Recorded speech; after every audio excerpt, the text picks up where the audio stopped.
Hey everybody, Peter Olson here. In this video, I'm going to show you how to set up a cheap VPS with Virtualmin and prep it to install Aegir.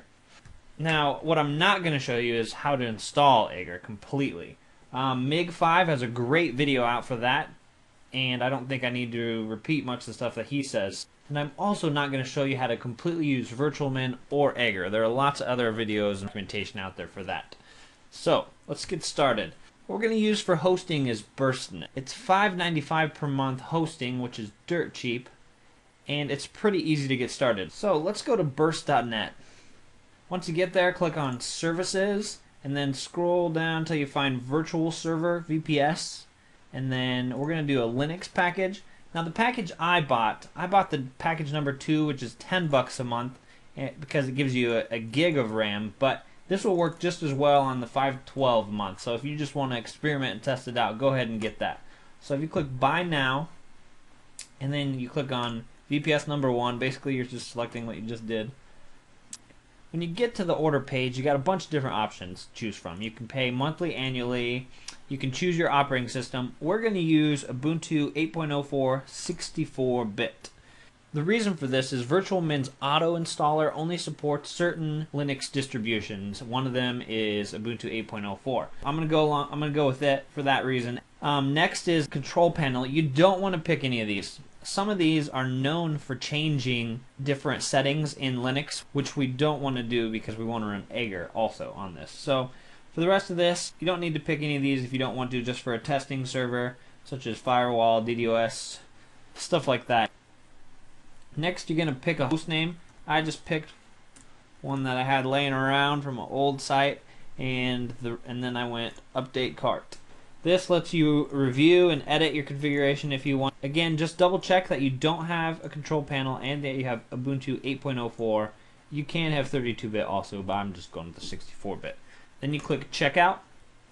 This next page looks relatively similar, but this is where you start putting in your order info. Fill out all your billing info and order it. I'm not going to do this because I've already done it, but one confusing thing might be that this is a support desk username. This will not be your server username and your server password, just support desk. Okay?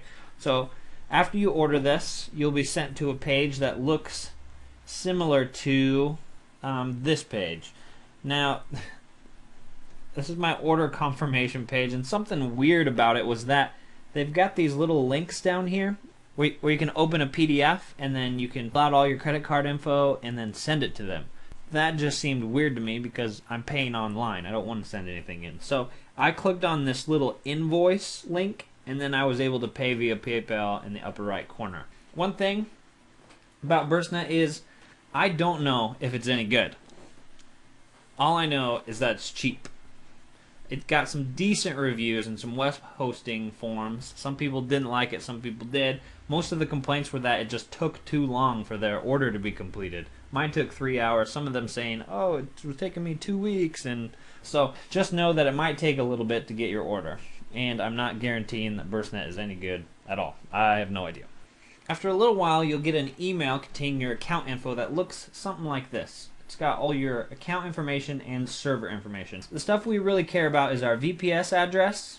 It's an IP address, your root password, and your control panel URL and username and password. First, we're going to go check out what the control panel looks like. I'm clicking on the link. It forwarded me to a different IP address. That's okay. Just you don't need to remember this IP address up here. But so put in your username and your password.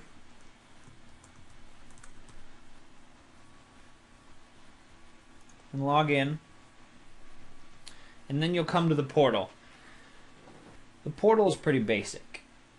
It allows you to do simple stuff like turn off your server, reboot it, install a different operating system if you didn't install the Ubuntu 8.04. Also gives you some information on the right side of your server, and as you go down you can see you can create backups, store backups, download backups, gives you your current usage, gives you your portal version, stuff like that.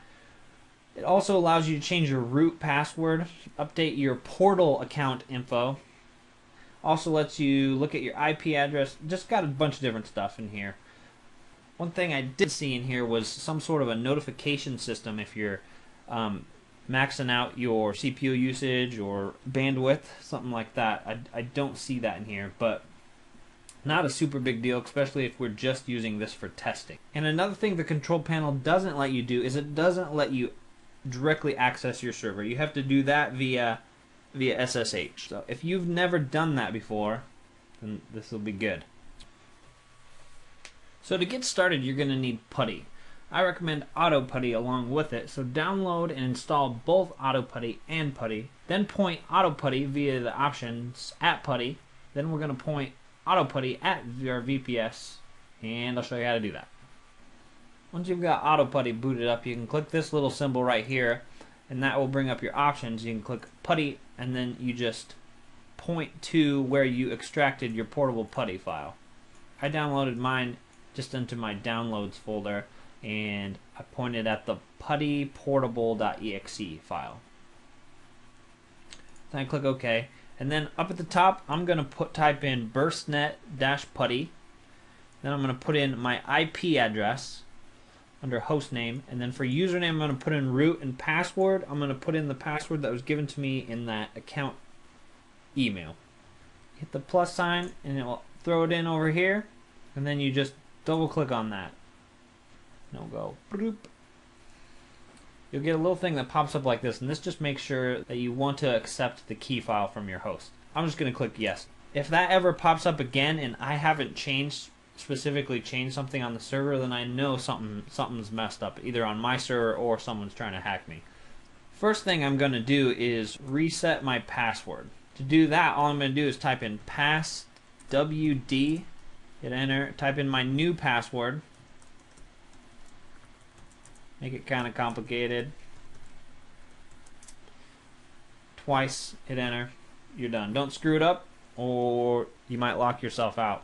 Then what I'm going to do is I'm going to update the system files, make sure everything's up to date security wise from Ubuntu.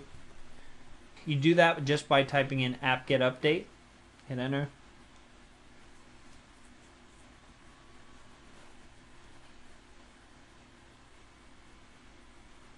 All that really does is it just pulls information about updates. It doesn't actually update any files on your server. So then what we have to do is go apt-get upgrade to actually update the files and get them all up to date.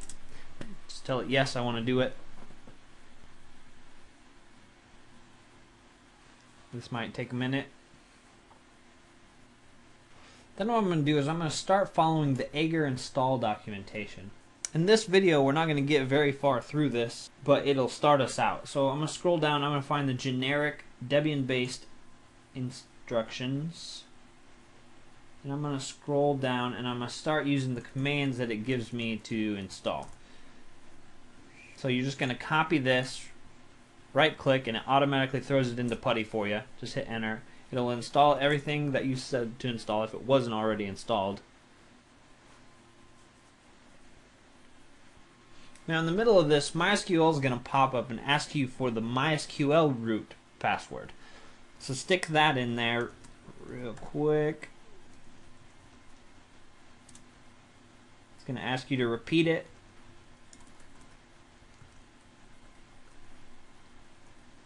After that, postfix is going to pop up and ask you what you want to do with it. Push the right arrow and that'll get you down to the OK. And I'm just going to go with internet site. MIG5 talks a little bit more about this. Push down to get this OK. Put in your domain.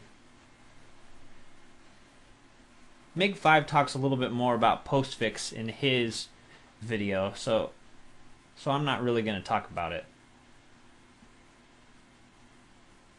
Alright, now that that's done, I'm going to go over here and I'm going to grab this other section.